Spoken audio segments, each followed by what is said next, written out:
Cek, Masya Allah. Afwan ya, ayah bunda kakak semuanya.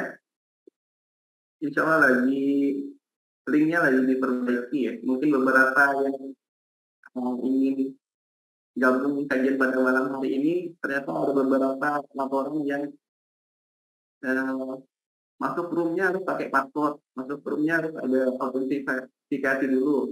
Ternyata beda-beda, lagi diperbaiki sama tim kita. Kalau nanti setelah diperbaiki, akan banyak lagi kawan-kawan kita di luar sana yang akan join di dalam kejadian ini.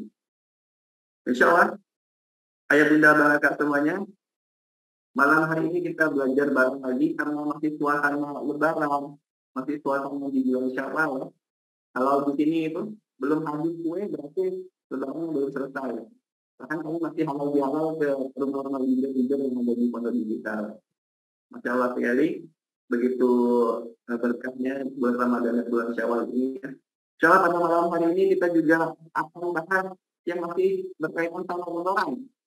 Nah, di mana lebaran kemarin, apakah kita banyak maaf-maafannya kah, atau lebih banyak membicarakan orang lain? Yang nambah nih apa nih? Apakah berat badannya yang nambah? Atau pengamparannya? Jadi, insya Allah kita akan kupas tuntas bareng guru kita yang sudah bergabung hari ini di ruang Zoom ini. Sekarang kalau ini mengikut kajian-kajian sebelumnya sama saya dan 6 bulan ke belakang, pasti kenal dengan kita satu ini. Beliau merupakan founder dari anti butter. Anti butter bisa dicek Instagramnya di Instagram antibutter.org ya, insya Allah. Beliau juga menjadi wakil pengasuh di Masjid Kapal Menggalang, Kabupaten di Pusat Pontianak. Jadi wakilnya timnya dari Ustaz Lukman Hakim, penggerak gerakan infak beras yang sudah bertonton setiap bulannya disebar di seluruh pondok yang ada di Indonesia. Setelah kita sapa dulu, tadi sudah ada di langsung. Assalamualaikum Ustaz Adia, kita jadi infokas dulu. Assalamualaikum Ustaz. Waalaikumsalam warahmatullahi Masya Allah. Udah lama nggak ketemu ya Ustaz. wabarakatuh. Iya, alhamdulillah. Alhamdulillah. Gimana kabarnya Ustaz? Sehat, alhamdulillah. Luar Alhamdulillah ya. biasa. Oh iya, ayah bunda maaf semuanya. Uh, perlu diketahui juga, Ustaz Adia juga saat ini lagi ada pajaknya jam terbang ke luar kota.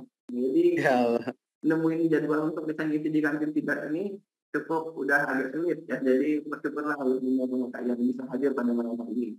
Kemudian teman-teman yang lainnya lagi diusahakan join juga kok karena habis bermasalah linknya karena nanti akan menambah lumayan banyak lagi. Ini udah mulai bertambah sampai 50 insya Allah. Mungkin itu sesi selanjutnya kita dengarkan bareng-bareng kajian malam hari ini lebaran menambah berat badan atau menambah soleh.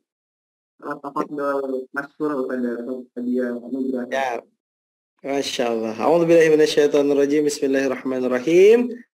Alhamdulillahilladzi hadana li hadza wa ma kunna linahtadiya laula an hadanallah. Asyhadu an la ilaha illallah wa asyhadu anna Muhammadan abduhu wa rasuluh. Wa qala rabbi shrah li sadri wa yassir li amri wa hlul 'uqdatam min lisani yafqahu qawli. Wa qur rabbi anzilni munzalan mubarakan wa anta khairul munzilin. Abang kakak, ayah bunda, dimanapun Anda berada. Masya Allah, ini kajian yang sudah lama ya, kita kangenin bareng-bareng di kajian Kantin Sidak. Assalamualaikum warahmatullahi wabarakatuh. Waalaikumsalam warahmatullahi wabarakatuh. Ini kesempatan nggak saya pusing jadi nggak. Kedengaran nggak? Suara saya kedengaran, Ustaz Acil? Kedengaran ya. Alhamdulillah. Ini pertama, Bapak Ibu sekalian, ayah bunda semuanya, bang kakak, saya ini dijebak sama Bang Acil dengan judul yang mengerikan. Judulnya bulan Syawal ini nambah berat badan atau nambah amal soleh. Masya Allah. Karena kan kita tahu sendiri di Indonesia Idul Fitri namanya Lebaran. Wajar saja kalau segala sesuatu makin melebar gitu ya. Nah, alhamdulillah tidak terasa ini udah ada di penghujung bulan Syawal. Kalau yang lebarannya di hari Jumat, ini malam 22. Kalau teman-teman yang lebarannya di hari Sabtu, ini lebaran tanggal 20 Baru tanggal 20. Nah, ngobrolin Syawal, kita mau ngobrolin satu hal perspektif bareng-bareng. Saya izin nanti sambil share screen. Saya silakan Pak. Bentar.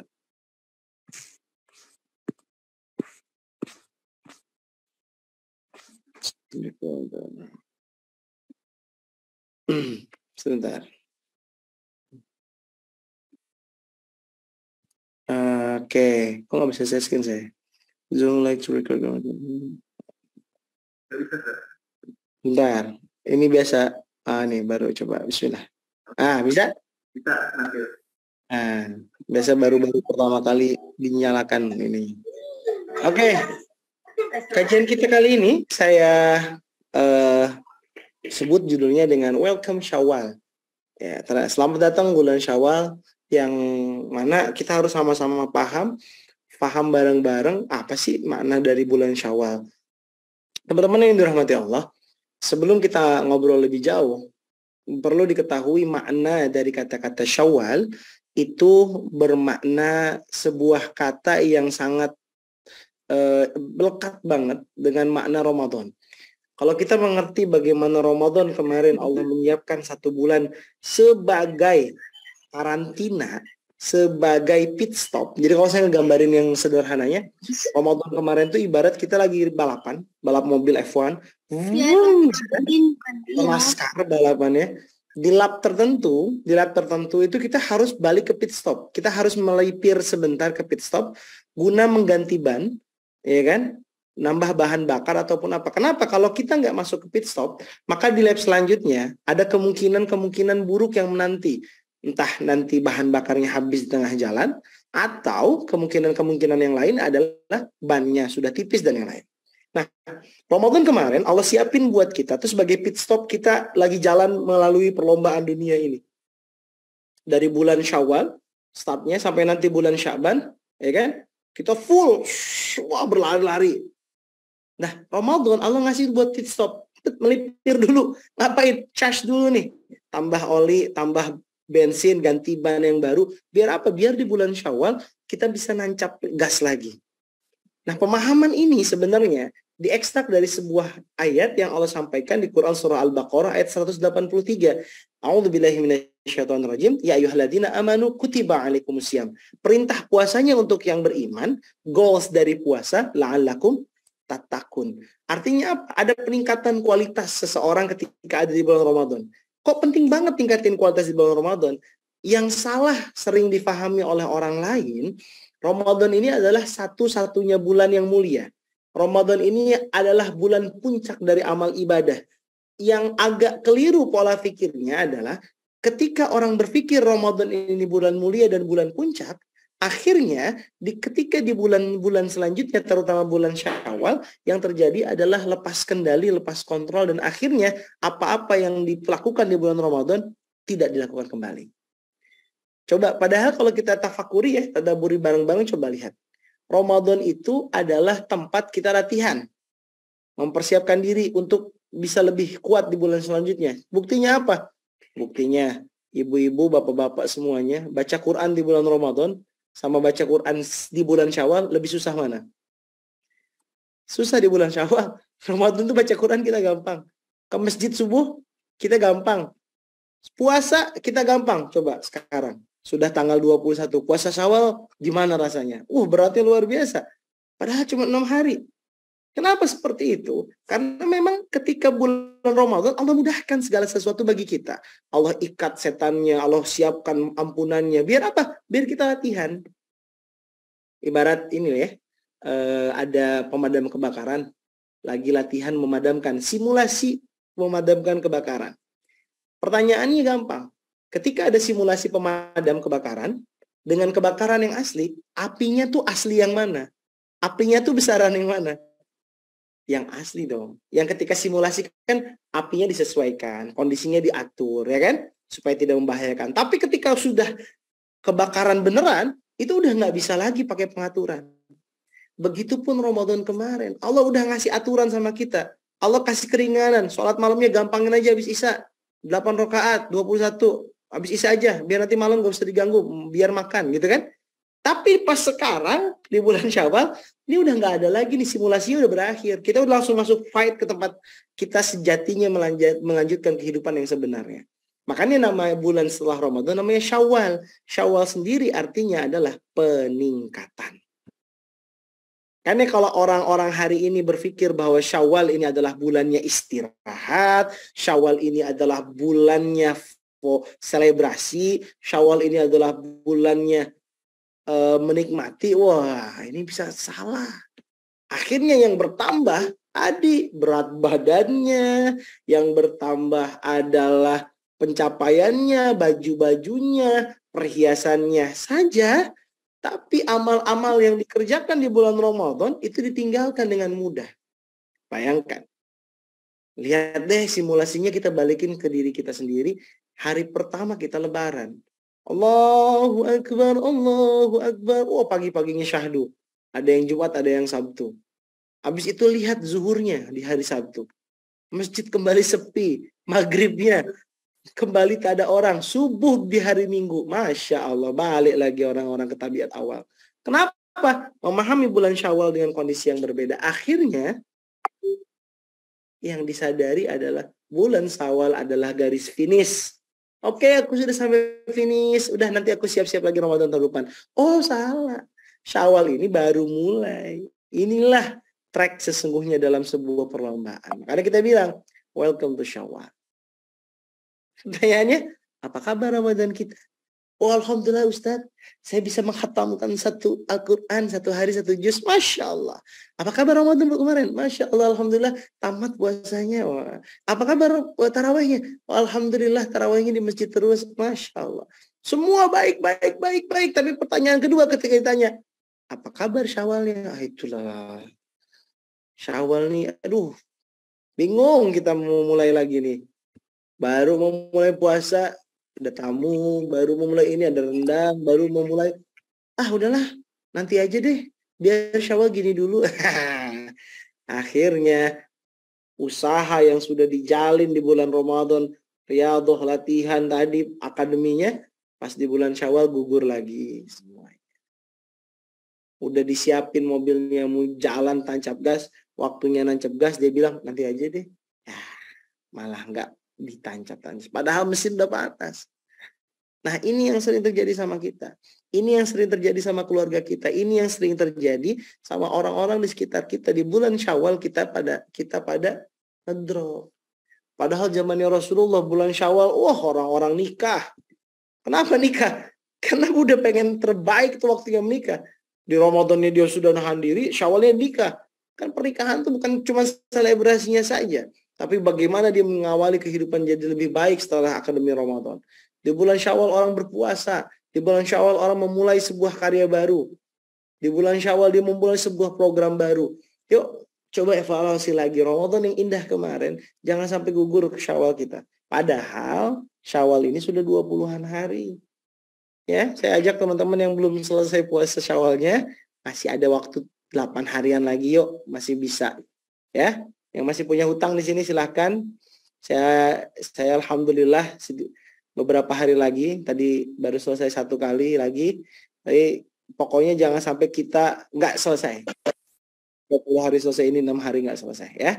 Nah, jadi pertanyaan baik lagi, apa kabar Syawal kita? Kok beda banget ya Pak Ustadz ya? Kok beda banget Ramadan Syawal? Beda lah. Kondisi pit stop sama kondisi lapangan balapan asli itu beda.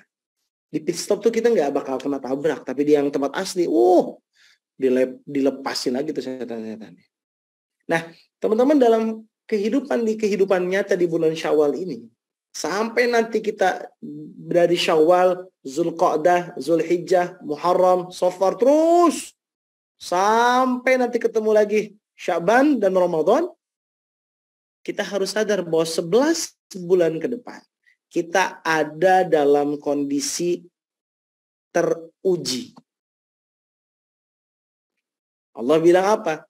Kullu nafsin dha'iqatul maut di Quran surah Al-Anbiya ayat 35. Wa nabluukum bisyarri wal khairi fitnah. Selama kan Allah bilang kullu nafsin, semua yang bernafas, semua yang punya jiwa, dha'iqatul maut.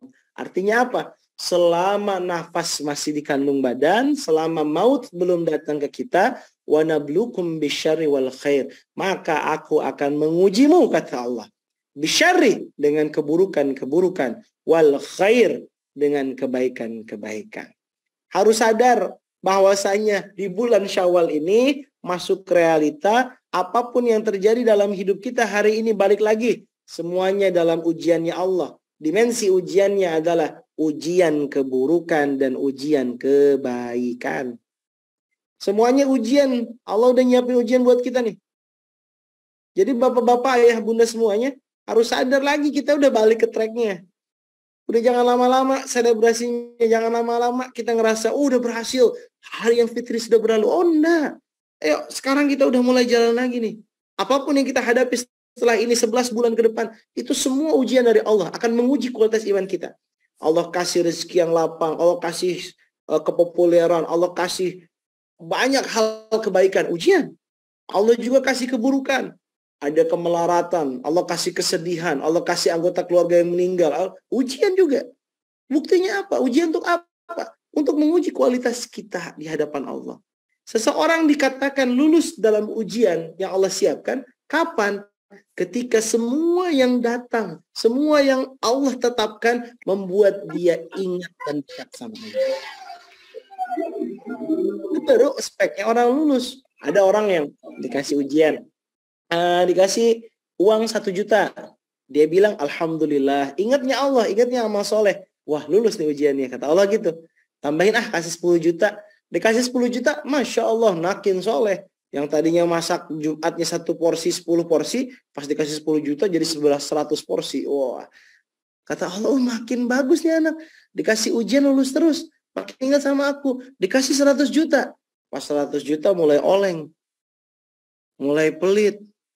Mulai nggak bergerak. Ternyata ujiannya gagal di 100 juta. Ada orang yang dikasih ujian dengan ujian kesulitan. Nggak dikasih pekerjaan, dikasih hutang segala macam. Ingatnya sama Allah, maka hutangnya, sakitnya, kondisi keluarga yang nggak stabil, itu semua akan menjadi tanda kita lulus dari ujian itu kapan? Ketika semua hal tadi membuat kita ingat sama Allah. Ada orang yang sakit nggak sembuh-sembuh, tapi dalam sakitnya dia nggak pernah ngeluh. Dalam sakitnya dia nggak pernah nyalahkan orang lain. Seperti Nabi Ayub. Allah hilangkan keluarganya, Allah hilangkan harta bendanya, Allah berikan sakit di tubuhnya bertahun-tahun. Tapi ketika Nabi Ayub berdoa sama Allah, Anni masannya durru, ya Allah, aku ini lagi kena penyakit.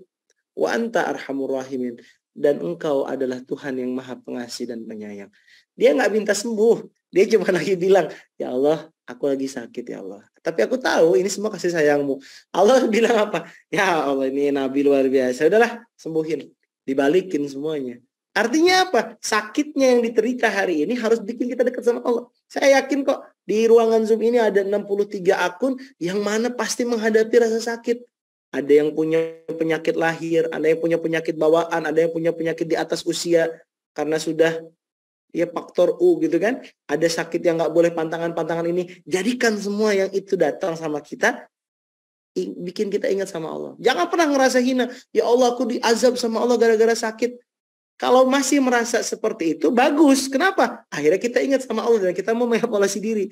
Yang bahaya adalah ketika kita sakit, kita ngerasanya bisa menyembuhkan dengan cara kita. Saya pernah punya jamaah. Anaknya lahir prematur, punya kelainan, hidrosipalus dan segala macam. Ketika itu, si anak ini, si bapak ini sedang dalam posisi kaya raya. Ketika itu dia ada di posisi yang puncak, kerjanya di oil and gas, perusahaan luar negeri, hartanya berlimpah, kerjanya di luar negeri, gajinya dolar, pokoknya keren banget. Ketika dihadapi dengan kenyataan anak pertama lahir dalam kondisi yang tidak memungkinkan, ketika itu salah satu anggota keluarga menyarankan, bro, ikhlasin aja. Pasrahkan sama Allah semua keputusan yang terbaik. Biar nggak jadi beban. Tapi orang ini bilang apa? Mungkin karena sayang. Mungkin karena ingin menjadi seorang ayah. Tapi dia mengeluarkan sebuah statement yang akhirnya membuat dia babak belur. Apa statementnya? Dia bilang, pokoknya untuk anak gua nggak bakal pernah ikhlas. Gua bakal berhabis, gua bakal mati-matian, gua bakal banting tulang untuk memastikan anak ini hidup baik-baik saja. Dan tahu yang terjadi? 11 tahun dia berjuang, nggak kemana-mana. Hartanya habis, waktunya habis, tapi dihabiskan dengan dendam dalam hati karena tidak menerima ketetapan yang Allah berikan. Artinya sakit yang ada bisa membuat kita dekat sama Allah. Tapi juga sakit yang ada bisa membuat kita makin menantang sama takdir yang Allah berikan. Hutang pun demikian. Ada orang yang punya hutang, pernah salah mengambil sebuah tindakan di masa lalu. Hari ini ingat dan minta tolong sama Allah. Ya Allah, doa-doa membayar hutang dihafalkan. Ya Allah, jangan sampai aku tertimpa hutang. Allahumma kfina bihalalika wa harimna biharamika. Wah, pokoknya banyak doanya semua dihafalkan. Sudah menjadikan ketika ada hutang dia ketakutan, berarti lulus. Hutangnya menjadikan dia ingat sama Allah, lulus. Tapi ada juga orang yang punya hutang, ketika ditagih dia malah foto pakai KTP. Ya kan? Artinya apa? Dari satu hutang mengundang maksiat yang lain. Wah, makin jauh sama Allah, ya udah, makin dibantah. Ya kan? Saya kemarin pernah cerita, saya kemarin pulang kampung ke Bandung, liburan, ngobrol sama teman-teman SMP, cerita-cerita. Pas lagi ngobrol ceritanya lucu, tapi miris. Apa ceritanya? Kita ngobrol di warung kopi, terus mereka cerita, Pak Ustadz, kemarin gue ada cerita. Apa tuh? Pas anak lahirannya, anak ketiga katanya. Nah pas lagi lahiran anak ketiga tuh sesar, nggak punya BPJS. Harus ada duit 12 juta.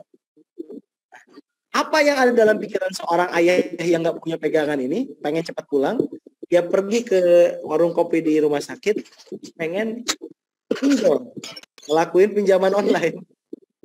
Oke? Dan ketika itu dia lihat kumpulan orang-orang semua yang ada di warung kopi rumah sakit itu sedang ngelakuin hal yang sama. Ngapain? Foto KTP. Semuanya pengen pinjol. Di situ dia ketawa. Itu ada 5-6 orang semuanya pinjol dan gak ada yang di-approve kata dia.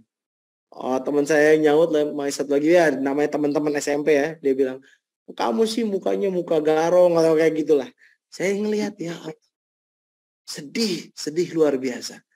Kenapa? Di tengah kondisi terhimpit kebutuhan ekonomi, ketika dihimpit, Allah tuh ibarat gini loh.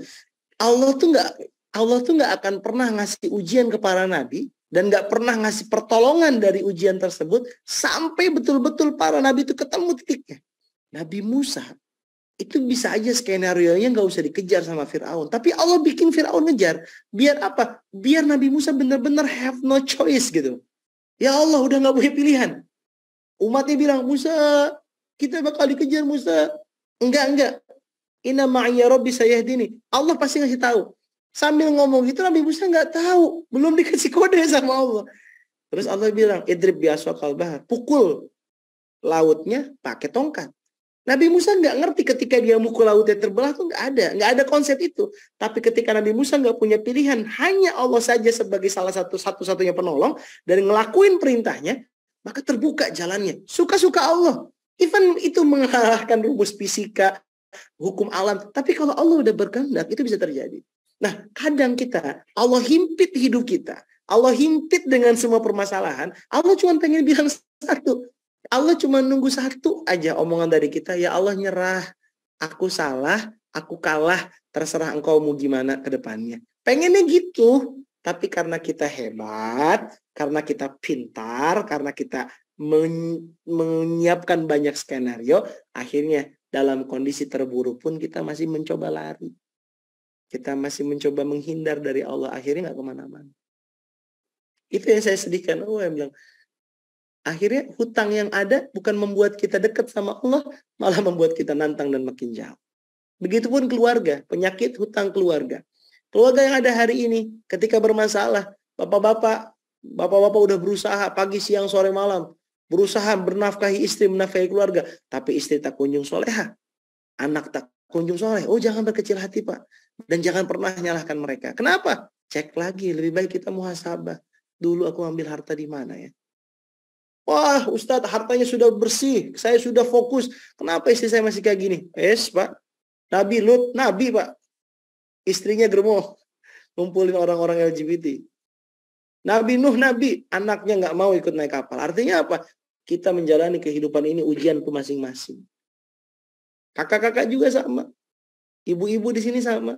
Ustadz, saya sudah hijrah, suami saya belum. Ibu Asia menjadi salah satu wanita yang paling mulia. Karena apa? Karena dia bersuamikan Fir'aun. Kalau ibu punya istri, suami masih belum hijrah, masih maksiat, masih tenang, Bu. Sampai titik nanti ibu bangun, suami ibu bilang, kayaknya aku Tuhan deh. Nah, itu baru levelnya ibu suami Fir'aun. Tapi kalau masih, ya belum ini, belum itu ya, silahkan nikmati prosesnya. Ya, nah, abang kakak yang bunda sekalian, kita harus sadar bulan Syawal ini adalah kembali lagi ke default, kita masuk lagi ke ujiannya. Semua yang kita hadapin ujian. Jadikan ujian ini adalah ujian bermakna dan bisa membuat kita lulus dengan apa? Menjadikan setiap dimensi kehidupan baik buruknya membuat kita ingat dan dekat sama Allah. That's it. Masih ada pertanyaan? Masa ujian mulu sih? Kapan liburannya? Kapan tenangnya? Ya Allah. Masa hidup saya udah sekian puluh tahun diuji terus. Masa sih dikit-dikit ujian? Saya tuh pas ngomong gini ke teman-teman SMP saya, kan banyak yang curhat, akhirnya tadinya reuni jadi malah kajian di kafe tuh. Curhat. Pas cerita, Pak Ustadz jangan ngomong ujian, serem katanya. Berasaan hidup tuh kayak ketakutan. Oh gitu ya, saya bilang. Iya, kalau diomongin ujian tuh kayak gimana gitu. Kan kita tuh kalau diuji di sekolah tuh pasti pengennya tuh cepat selesai, dan kalau udah selesai coret-coret baju gitu. Lulus, bebas. Oh, saya bilang, karena seperti itu kita ketakutan mendengar nama ujian? Karena ujian yang kita hadapi selama ini adalah ketika kita dihadapkan dengan kelemahan kita. Kita nggak boleh nyontek, kita nggak boleh open book, kita dituntut untuk sempurna. Oh, beda konsepnya ujian sama Allah nih. Konsep ujian yang Allah berikan tuh ngeri banget. Kenapa ngeri banget? Karena Allah udah bocorin semuanya sebenarnya. Jadi ibarat kalau masuk ujian di sekolah, ya kan? Oke, ujian besok ya nak, semuanya boleh bawa buku, buka bukunya, terserah. Pokoknya ibu pengen kalian mengerjakan dengan baik. Kalau nggak ngerti, silahkan tanya. Kalau nggak tahu di mana letaknya, kasih tahu ibu. Nanti ibu tunjukin di sebelah mana bukunya. Ibarat ujian tuh kayak gitu. Kira-kira kalau ujian di sekolah kayak gitu, kita stres nggak? Nggak stres. Ya kan? Ya udah nggak ada bukunya. Ayo bawa buku besok. Bu, nomor 1 apa Bu ya? Nggak ada. Itulah halaman 25 nak. Oh berarti ini ya? Ya betul, sok isi. Oh iya benar ya. Oh Bu betul Bu, nilainya bagus. Ya alhamdulillah. Semakin anak itu bagus, semakin gurunya senang kan gitu. Nah, ujian yang kita hadapi hari ini, sejatinya Allah pengennya kayak gitu. Makanya semua ujian yang Allah siapin udah lengkap dengan apa? Dengan kunci jawabannya. Nih kunci jawabannya ada di Quran. Ini Quran 30 juz 114 ayat surah. Ya kan? Isinya apa? Kunci jawaban kehidupan semua di sini. Ujian yang kita hadapin semuanya open book. Permasalahannya ditulis gede-gede, dituang ujian open book, silahkan bertanya. Udah open book disuruh bertanya, diam aja di pojokan, nggak bawa buku. Dicek nanti, gimana kamu ngerjain ujiannya? Saya pakai intuisi saya aja bang, saya pakai pengalaman saya di masa lalu. Ajarlah ujiannya selama ini remedial terus. Ada istilah yang bilang, Ustadz saya lelah menangis di masalah yang sama berkali-kali. Berarti kalau ada yang nangis di masalah yang sama berkali-kali, gak lulus-lulus ujiannya Bu. Gak lulus-lulus ujiannya kan. Ujiannya itu aja terus. Ibarat anak kelas 3 tuh, 3 tahun ujian anak kelas 3. Ya gak naik-naik dong masalahnya gitu-gitu. Terus kan. Nah, hari ini kita menghadapi kehidupan dengan horor, ketakutan. Padahal Allah Rabbul Alamin udah ngasih ini. Ujiannya open book ya, dibuka. Masalahnya kita gak pernah buka. Qurannya gak pernah dicoret-coret. Qurannya gak pernah dicatat. Kalau saya Quran saya penuh dengan coretan, stabilo, ada note di sini, ada apa segala macam. Nandain apa? Nandain, ya Allah, I need you, ya Allah, tolong kasih tahu di mana. Kan gitu. Dan Allah nggak bakal mungkin ngebiarin kita nyari sendirian. Pasti Allah kasih. Pertanyaannya kita nggak pernah buka, kita nggak pernah nanya, kita nggak pernah mau tahu, kita cuek-cuek mulu, kita ngejalin kehidupan. Apa kata orang? Jadi ada di ruang ujian tadi, ya kan? Ujian open book, silahkan bertanya kalau tidak tahu, kan itu. Ada di ruangan ujian itu orang-orang yang nggak bawa buku pegangan, ngumpul. Pas ujian mereka berdiskusi. Bro, gimana nomor 1? Kayaknya nomor 1 gini deh, bro. Benar, lu yakin? Iya, udah ya. Karena dia yakin, kita ujian. Salah bareng-bareng. Padahal jelas-jelas kata Allah, kata gurunya, kalau nomor 1 halaman 25, nak. Enggak percaya. Jangan ikutin guru. Ya. Akhirnya nggak libur-libur, nggak tenang-tenang. Padahal kalau ujiannya ikutin standar yang dimau sama sekolahnya, ujian-ujian yang ada tuh seperti liburan rasanya. Ujian-ujian yang ada tuh nggak pernah ngeganggu ketenangan, tidur tetap nyenyak, makan tetap kenyang, kan gitu kan? Nah, kenapa teman-teman hari ini kita di bulan Syawal selepas Ramadan kemarin, kualitas ibadah kita menurun, kualitas kehidupan kita tidak meningkat. Bisa jadi Ramadannya hanya Ramadan yang ritual saja, dan Syawal ini hanya Syawal selebratif saja. Akhirnya membuat hidup kita nggak kemana-mana, hati-hati. Nah, pertanyaan itu dijawab dengan sebuah hadis. Ustaz, kalau ujian terus keburukan kebaikan gimana kita bisa keluar? Rasulullah bilang, sebuah hal yang menakjubkan. A'jaba min amril mu'min. Karena apa? Semua hal yang dihadapi oleh seorang mukmin itu pasti baik. Ketika dia mendapatkan kebaikan, maka dia akan bersyukur. Dan jika dia mendapatkan kesusahan, dia akan bersabar. Dua-duanya baik bagi dia. Jadi ini saking hebatnya Allah, kerennya Rasulullah, disebutin ujian itu adalah kehidupan itu adalah ujian, ya kan? Selama kita tidak diberikan kematian, pasti Allah uji. Lengkap Rasulullah bilang, nih kunci jawabannya. Kalau ujiannya baik-baik, apa yang kita kerjain? Syukur, ingat sama Allah. Kalau ujiannya buruk-buruk, kesulitan, apa yang kita kerjain? Bersabar, ingat juga sama Allah. Jadi ternyata di bulan Syawal ini, Allah mau ngasih tahu sama kita bahwa syukurnya di-upgrade, sabarnya di-upgrade. Syukur dan sabar ini adalah dua mata uang yang tak bisa terpisahkan. Syukur dan sabar ini adalah dua mata uang yang terus bergandengan. Kenapa? Karena sejatinya kehidupan yang sedang kita jalani hari ini di bulan Syawal adalah kehidupan yang penuh dengan ujian kebaikan yang membutuhkan syukur, dan penuh dengan ujian kesusahan yang membutuhkan sabar. Bapak-bapak hari ini punya istri yang luar biasa, nggak mau nurut, sabar. Punya anak yang berprestasi, pintar, soleh, bersyukur. Ibu-ibu yang hari ini punya suami yang Masya Allah baik, soleh, bersyukur. Punya anak yang susah diatur, bersabar. Kenapa? Ya itulah dimensi ujiannya. Nah, ketika kita mengambil kedua sikap ini, maka semuanya adalah kebaikan. Dan insya Allah kita semuanya akan menjadi hamba Allah yang lulus dalam ujian dan bisa mendapatkan kebaikan di bulan Ramadan kemarin. Bisa mendapatkan kebaikan dari bulan Ramadan kemarin untuk bisa tancap gas, lebih cepat, lebih laju, lebih banyak progresnya di bulan Syawal ini. Gitu ya, ibu-ibu sekalian, bapak-bapak sekalian. Saracit, mungkin itu mukadimah yang bisa saya sampaikan.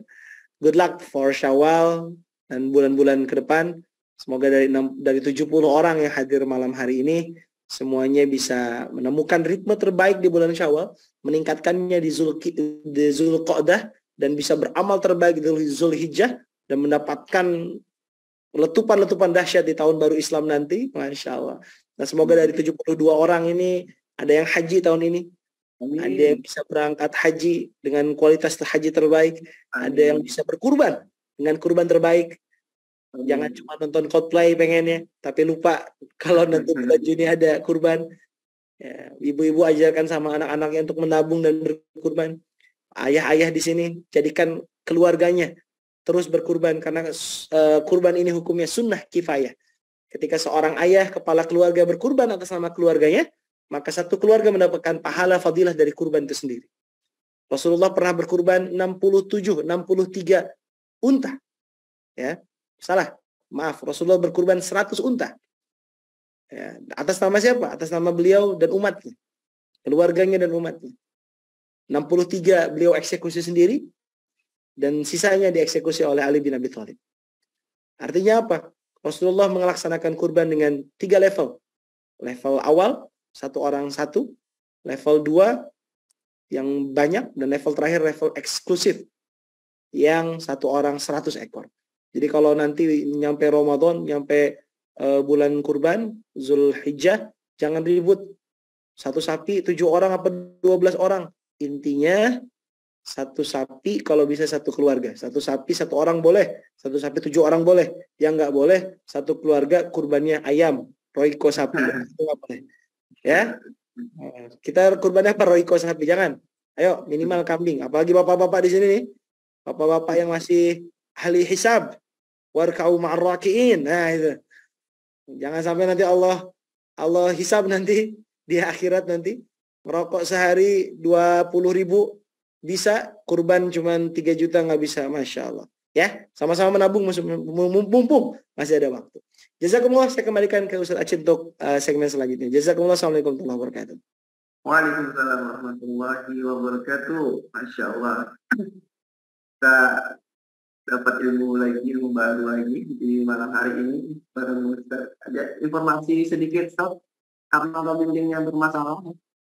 Sebagian besar jamaahnya artinya di YouTube sekarang. Jadi kita punya 2 jamaah. Oh, alhamdulillah. Mungkin di Zoom 70, di YouTube-nya setengahnya juga, dan 70-an juga. Insya Allah, walaupun berbeda kanal kita menyaksikan belajarnya, insya Allah sama-sama dapat ilmunya. Tadi, insya Allah malam hari ini kita sebelum sesi tanya jawab, nanti mungkin ada 3 orang penanya, boleh diangkat tangannya dulu. Ayah bunda yang ingin bertanya seputar bulan Syawal, kurban, atau gimana meningkatkan amal-amal di bulan Syawal, boleh angkat tangan dulu. Tapi sebelum saya persilakan untuk bertanya, saya ingin share screen dulu sebentar.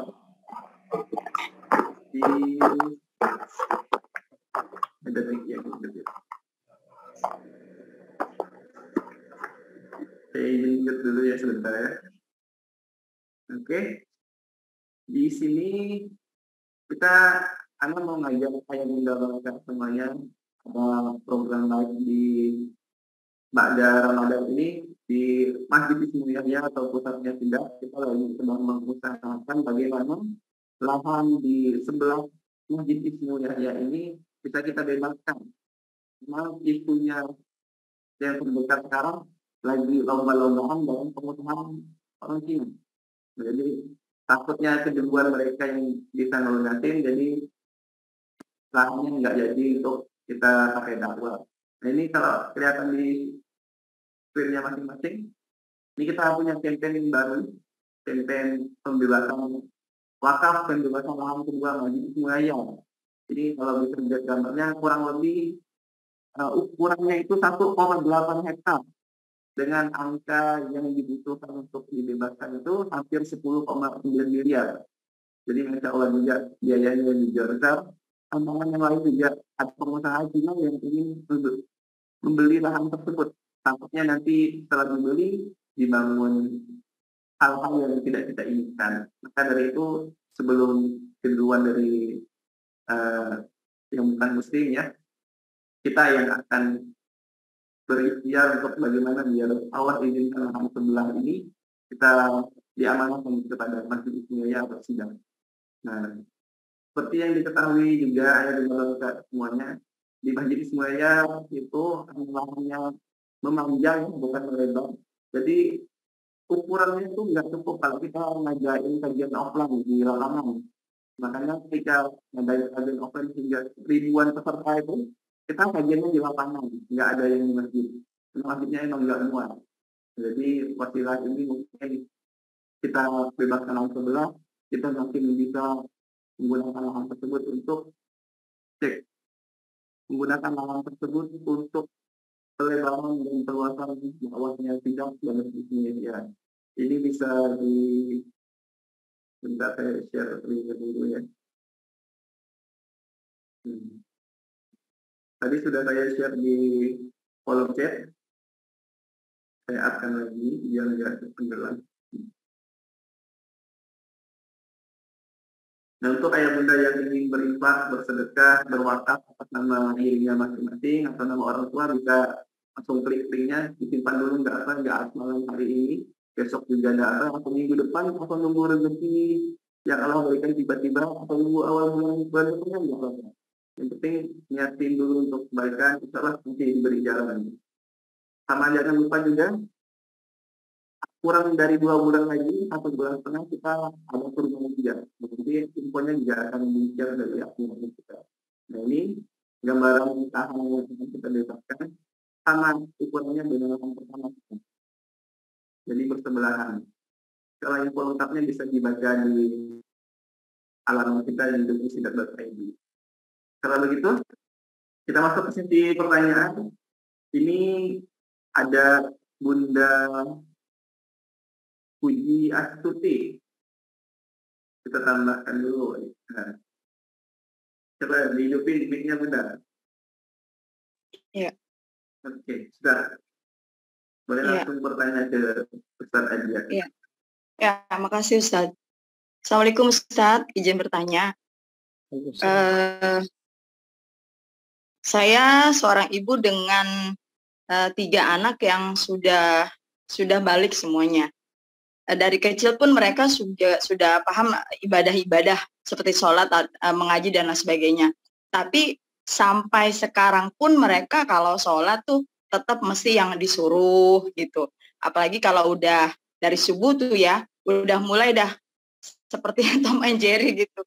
Selalu mereka tunggu bundanya manggil-manggil dulu baru sholat. Jadi maksud saya kesadaran untuk melakukan ibadah sendirinya tuh masih kurang kalau menurut saya. Nah, tadi kan Ustadz juga bilang kalau kita ditimpa ujian tentang kesusahan, kita mesti bersabar gitu ya. Nah, implementasi bersabar di sini tuh untuk menghadapi anak-anak seperti anak saya itu bagaimana? Apa saya cukup diem aja gitu? Saya coba diem, pernah mencoba diem dulu nih, kan anak-anak katanya kalau diomelin terus juga kan nggak bagus. Lihat modelnya, lihat contoh dari orang tuanya aja. Tapi ya sama juga begitu juga Ustadz. Nah, coba menurut Ustadz implementasi kata bersabar itu bagaimana? Terima kasih Ustadz. Siap, makasih Bunda, Masya Allah. Ini saya hari ini alhamdulillah. Langsung Bang Acit ya.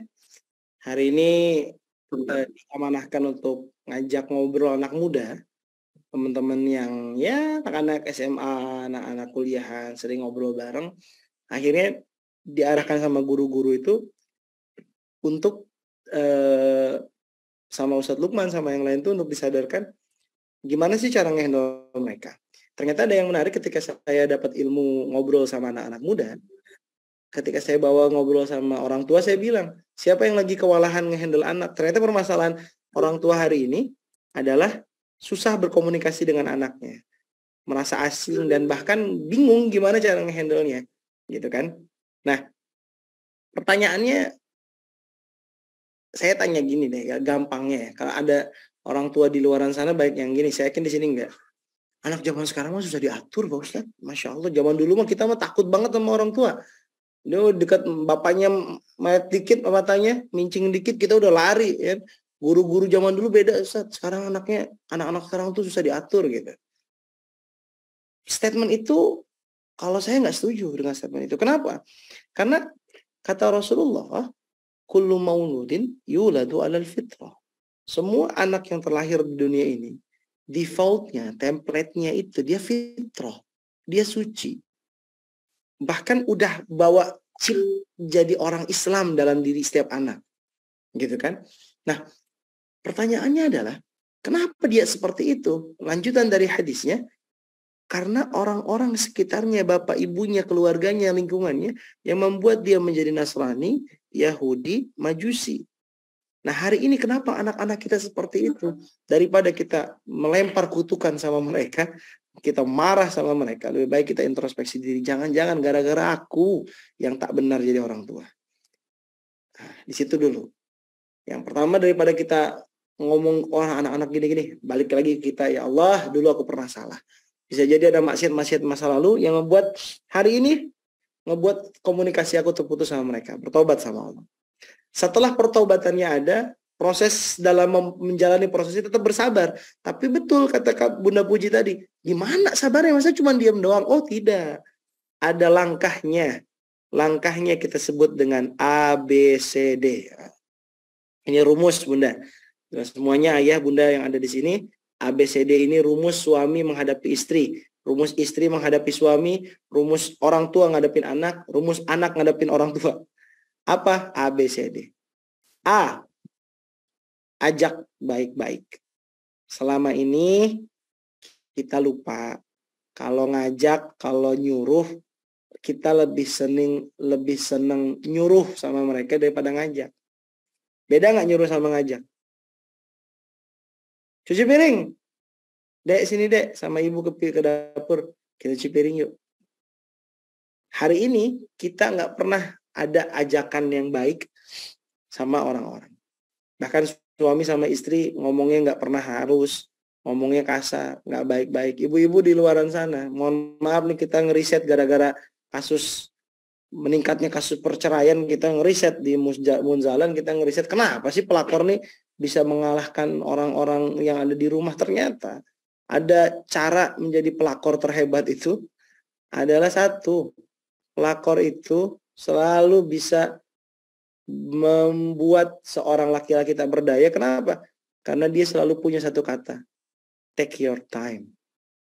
Take your time itu apa? Ya udah, ambil waktumu. Ketika dia lagi WA, Mas lagi di mana? Aku lagi sama istri. Oh ya udah, jalan aja. Take your time. Artinya apa? Laki-laki hari ini tuh cuman butuh dikasih waktu, dikasih tenggat, dikasih ini. Jangan sampai kita tuntut. Ngajaknya kita pengen cepet-cepet. Oh nggak bisa. Begitupun suami. Ajak yang baik-baik sama istri. Ini bangunin tidur pakai kaki. Oh nggak bisa. Setelah ajak baik-baik bunda, B-nya apa? Bicarakan baik-baik. Dengan hari ini, zaman sosial media, bisa dihitung berapa jam satu hari kita ngobrol sama anak kita. Anak kita di kamar, kita panggil WhatsApp. Sini makan dulu. Di kamar aja sambil nonton. Katanya. Padahal kan kita bisa matiin dulu handphonenya, nak. Yuk duduk sama ibu. Ibu nanya mau ngobrol. Harus mulai terbiasa bicara baik-baik. Tapi jangan sampai ada kata-kata yang nggak bagus. Lu susah banget diatur dong. Dasar lu anak setan. Nggak boleh. Ya, ngomong baik-baik. Masya Allah, nah, anak soleh itu diucapkan. Bicarakan yang baik. Nah yang ketiga, C-nya. Ini yang C-nya di PR kita bareng-bareng. Contohkan baik-baik. Selama ini kita jadi orang tua tuh sibuk ngasih contoh. Sibuk memberi contoh. Tapi kita lupa dan nggak pernah bisa menjadi contoh itu sendiri. Contohin, jadiin diri kita contoh. Biar nanti anak-anak gak cerita. Udah contohin sama kita. Yang terakhir, D-nya apa? D ini adalah puncak pemahaman bahwasanya kita nggak punya daya dan upaya untuk merubah orang lain. Artinya kita cuma bisa minta sama Allah dengan mendoakan yang baik-baik. Ya Allah, aku tak punya kuasa sama anak dan suamiku ya Allah. Tapi aku ingin mereka jadi baik. Aku tidak suka sifat mereka ya Allah. Suamiku malas, anak-anakku nakal, mereka kecanduan handphone dan segala macam ya Allah. Aku sudah berusaha ya Allah. Tapi Engkaulah maha perubah. Tolong Engkau rubah mereka jadi lebih baik ya Allah. Gitu doanya. Ya Allah, aku punya istri ya Allah. Aku tahu dia orang baik tapi aku tidak suka ya Allah. Dia selalu berbicara yang buruk ya Allah. Tolong Engkau rubah sifatnya karena aku tidak bisa merubah sifat itu ya Allah. Artinya apa? Doa itulah yang membuat kita akhirnya berdamai dengan keadaan. A, B, C, D dijalankan dan proses menuju itu kita harus bersabar. Dan bunda, perjalanan A, B, C, D tadi, perjalanan kita menjalani kehidupan ini bukan perjalanan mencari solusi dari masalah yang ada, salah. Kalau kita berpikir solusinya apa? Oh, bukan solusi yang kita cari. Tapi perjalanan yang kita hadapi ini adalah perjalanan mendekatkan diri sama Allah. Suka-suka Allah ngasih solusinya gimana? Suka-suka Allah ngasih jalan keluarnya gimana? Yang terpenting kita menjalani prosesnya dengan baik. Gitu kurang lebih. Bunda Puji ya.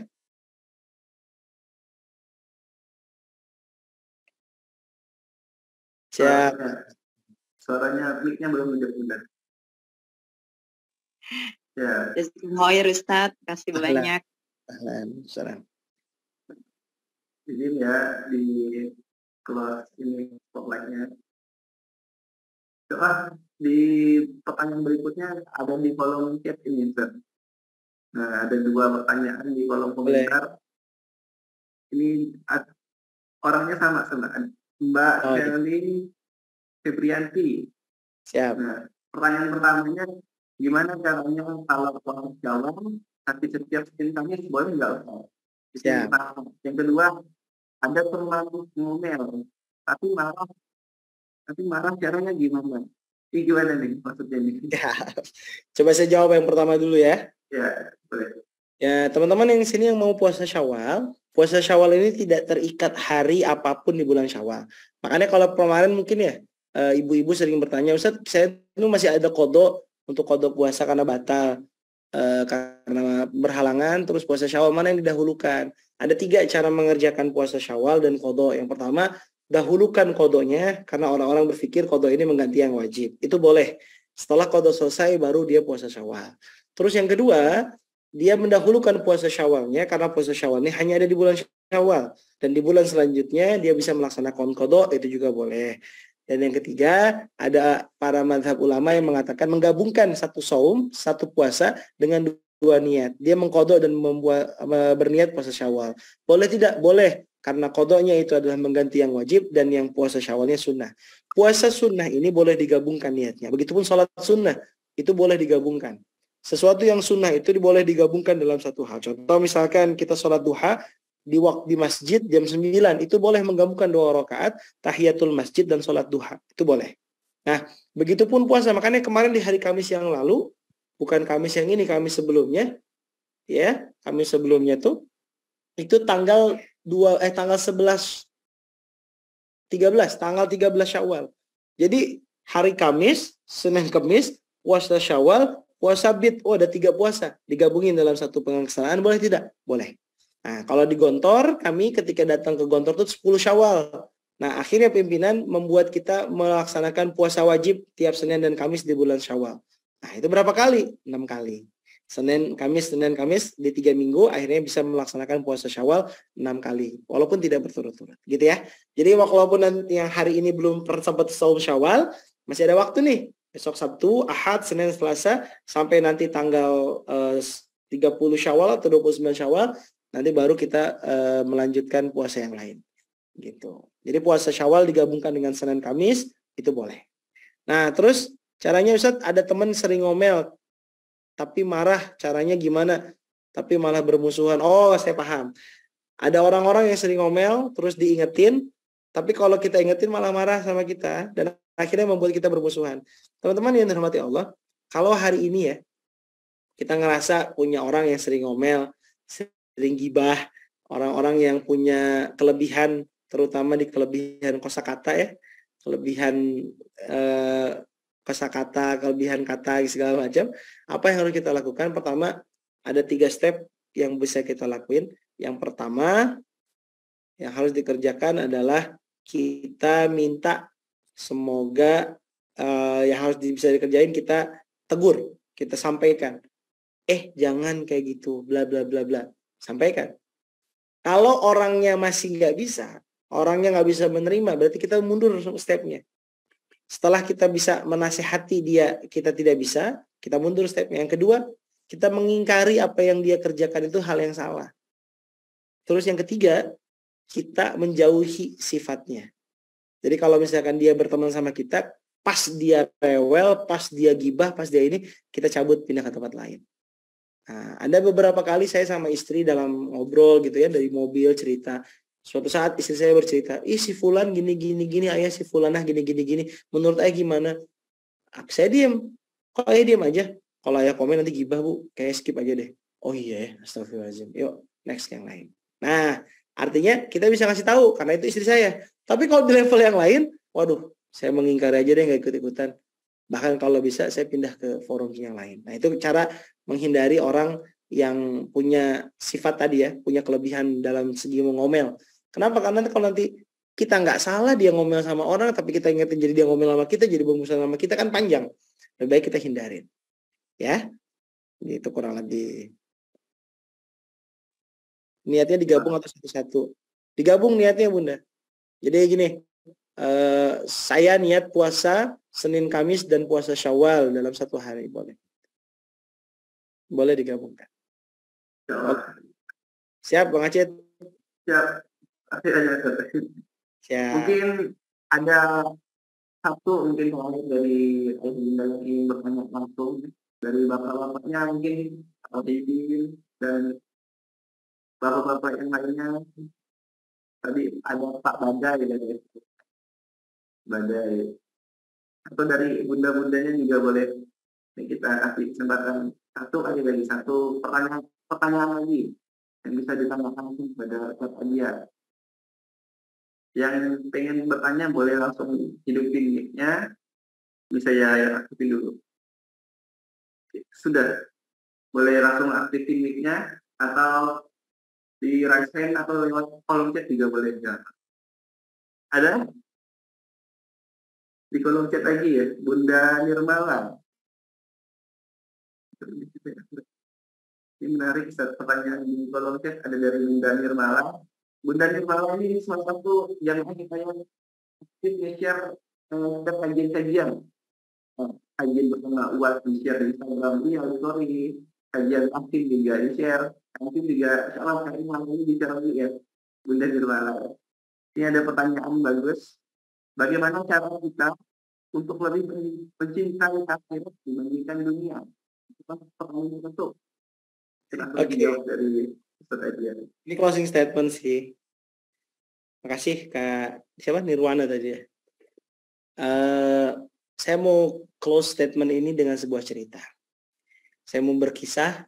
Ada sebuah kisah yang menceritakan sebuah kerajaan yang punya kebiasaan yang berbeda dari kerajaan yang lain. Kerajaan ini terdiri dari 2 pulau, Pulau A dan Pulau B. Di kerajaan ini orang-orang berkumpul di Pulau A dan menjalani hidupnya di Pulau A. Nah, kerajaan ini punya sebuah budaya memilih rajanya yang berbeda dari orang-orang lain, yang membuat orang-orang tuh agak takut kalau menjadi raja. Kenapa? Karena orang yang sudah menjadi raja di kerajaan tersebut punya masa bakti 5 tahun menjadi raja. Selama dia menguasai dirinya jadi raja, dia boleh melakukan apapun. Tapi setelah 5 tahunnya berakhir, si raja tadi harus diungsikan ke Pulau B, yang mana Pulau B tadi nggak ada manusia di dalamnya. Di Pulau B nggak ada infrastruktur, di Pulau B penuh dengan hewan buas. Jadi akhirnya para raja-raja itu mengetahui bahwa nanti setelah 5 tahun dia akan diasingkan ke sebuah pulau antah berantah, maka apa yang dia lakukan? Kebanyakan raja-raja itu berfoya-foya. Ada raja yang 5 tahun karena dia senangnya minum minuman keras, kerjaannya mabok aja. Ada raja yang senangnya sama perempuan, kerjanya nikah aja, kawin aja. Ada raja yang senangnya makan, kerjaannya makan, karena dia tahu kapan lagi gue makan, kapan lagi gue ngelakuin hal ini. Beres dari sini nanti gue kan bakal masuk ke Pulau B, ya mati memati aja, kata dia gitu. Sampai titik setelah berkali-kali berganti raja, akhirnya orang-orang tuh nggak mau jadi raja. Nggak mau jadi raja, males. Nggak ada yang mau. Kerajaan vakum, nggak punya raja. Akhirnya diumumkan ke seluruh pulau, siapa yang mau jadi raja dengan ketetapan ini, silakan mendaftar. Nggak ada yang daftar, karena semua takut. Tapi ada seorang anak muda yang mendaftar, dia bilang, saya boleh nggak daftar? Boleh kalau kamu berani. Tapi benar kalau saya jadi raja itu, nanti saya boleh memerintahkan apapun. Iya, apapun. Berapa tahun saya jadi raja? 5 tahun. Oh, bolehlah, saya mau. Akhirnya anak muda dari kampung tadi dibawa ke kerajaan dan dilantik menjadi seorang raja. Ketika dia menjadi raja, apa yang dia kerjain? Tahun pertama, dia kumpulkan semua bala tentara yang ada. Tentara kumpul semua. Panggil jenderalnya. Jenderal, saya ingin mengirim semua tentara kita, 70% tentara yang kita punya, kemana? Ke Pulau B. Hah? Kaget orang-orang. Ngapain ke Pulau B? Saya ingin kalian membunuh semua hewan buas di sana. Saya nggak mau lagi lihat ada hewan buas di pulau itu. Pokoknya pulau itu harus jadi pulau yang bebas dari hewan buas. Nggak ada lagi hewan buas dan berbisa. Dikirimlah. Karena dia harus ngikutin apa mau raja. Dikirimlah 70% dari prajuritnya untuk membasmi hewan buas. 1 tahun dibutuhkan waktu untuk mengosongkan pulau itu dari hewan buas. Di tahun kedua, dia manggil si raja ini. Saya pengen dipanggilkan arsitek dan pembangun terbaik di daerah sini. Pimpilkan terbaik. Iya Raja, apa yang harus saya lakukan? Sekarang desain kota yang paling bagus, futuristik, jalannya bagus dan segala macam. Kita mau bangun di mana Raja? Pulau A sudah sempit. Tidak, kita bangun di Pulau B. Kaget semua orang. Ngapain bangun di Pulau B? Nggak ada orangnya. Pokoknya karena itu perintah Raja, semua ikutin. Wah, orang-orang bersibuk pindah ke Pulau B untuk membangun jalan dan kota. Selanjutnya, di tahun ketiga, si Raja sibuk memilih anak-anak muda. Mana anak-anak muda yang ganteng, yang produktif, yang cantik, yang hebat, yang semua dipilih. Kalian semuanya akan pindah ke Pulau B. Kaget. Bikin sana, menikah di sana segala macam. Orang tuh kaget pindah ke Pulau B. Tahun keempat, tahun kelima dia melakukan terus upgrade bagaimana biar baik di Pulau B. Dan yang menarik adalah ketika masa jabatannya berakhir, orang-orang terbaik di kerajaannya, fasilitas-fasilitas terbaik dia bawa bersama dengan kepindahan dia di Pulau B. Akhirnya dia hidup lebih baik dan lebih bahagia di Pulau B sebagai seorang raja selama-lamanya. Teman-teman, hari ini kita adalah raja yang sedang menjalani kehidupan di Pulau A. Pulau A ini adalah pulau dunia yang hari ini kita bebas ngelakuin apapun. Tapi banyak dari kita yang berpikir seperti raja-raja sebelumnya. Mumpung di dunia, puas-puasin. Akhirnya kita puas-puasin maksiat. Puas-puasin melanggar perintah Allah. Puas-puasin berseteru. Puas-puasin marah-marah. Puas-puasin gak bener hidupnya. Kenapa? Kita berpikir nanti kalau udah mati gak bisa lagi. Makanya ada istilah YOLO. You only live once. You only live once. Katanya. Kamu cuma hidup sekali. Hiduplah yang berarti. Tapi maknanya akhirnya bisa party sesuka hati. Ketika itu meninggal, dia berpikir ya udah tinggal masuk neraka. Nauzubillah. Nah, jadilah seorang raja yang cerdas. Apapun yang terjadi pada masa bakti kita hari ini di dunia, di Pulau A, jadikan semuanya adalah cara untuk memperindah Pulau B kita. Kalau hari ini punya kawan, kumpulkan kawan kita untuk nanti kumpul di sana. Kalau hari ini punya harta, kumpulkan harta kita untuk nanti kumpul di sana. Mungkin bapak-bapak sekarang punya tanah berhektar-hektar. Apakah nanti pas mati dibawa? Oh tidak. Tapi kalau tanah itu disumbangkan, diwakafkan, Masya Allah, itulah yang sejatinya jadi rumah kita. Tadi Bang Acid bilang, Masjid Ismu Yahya ingin melaksanakan membeli tanah di samping masjid. Kita yakin kalau mereka yang membeli tanah itu akan jadi kebaikan. Kita sumbangkan harta kita di sana. Disitulah kita sedang berkontribusi untuk membangun rumah di Pulau B. Ketika masa baktinya berakhir, kita nggak lagi khawatir akan dimangsa di Pulau B. Kenapa? Karena Pulau B-nya kita sudah bebas dari hewan buas, full fasilitas, nyaman, tentram, nikmat. Disitulah kita bisa lebih mencintai Pulau B daripada Pulau A. Ya, teman-teman yang hari ini ingin mencintai akhirat lebih cantik, lebih hebat, gimana caranya? Obsesikan semua yang terbaik untuk tinggal di Pulau B. Karena di Pulau A ini kita terbatas. Ada tenggat waktu yang akan mengakhiri semuanya. Itu yang bisa saya sampaikan. Terima kasih banyak. Jazakumullah. Ini ada pertanyaan sedikit. Puasa Syawal harus dikerjakan berturut-turut? Tidak. Puasa Syawal dikerjakan di hari yang bebas selama bulan Syawal. Ya, apabila banyak kesalahan dari apa yang saya katakan, saya mohon maaf sebanyak-banyaknya. Apabila banyak kekeliruan, itu dari saya pribadi. Dan kalau banyak kebaikan yang bisa didapatkan, itu adalah karunia Allah. Semuanya datang dari Allah. Alhamdulillah. Jazakumullah.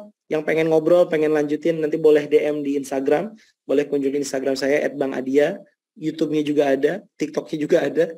Ya, biasa atau nggak ibu-ibu yang pengen ngasih Instagram saya untuk anak-anaknya, biar nanti lebih relate. Karena dakwah saya cocoknya ke anak-anak SMA dan anak-anak kuliah. Nanti boleh biar nanti anak-anaknya punya teman ngobrol dan teman bertukar pikiran agar tidak melulu berpikiran sesuai apa yang disampaikan oleh orang-orang itu, tapi mulai bisa berpikiran sesuai dengan apa yang Allah sampaikan dalam Al-Quran dan Rasulullah ajarkan dalam kehidupan. Jazakumullah. Terima kasih banyak Bang Acid dan semuanya. Sampai ketemu di lain waktu dan kesempatan. Billahi taufiq wa hidayah wa ridha wal inayah. Assalamualaikum warahmatullahi wabarakatuh. Waalaikumsalam warahmatullahi wabarakatuh. Jazakumullah Waalaikumsalam. Waalaikumsalam. Ya, mari. Terima kasih Ustaz. Jazakumullah khairan.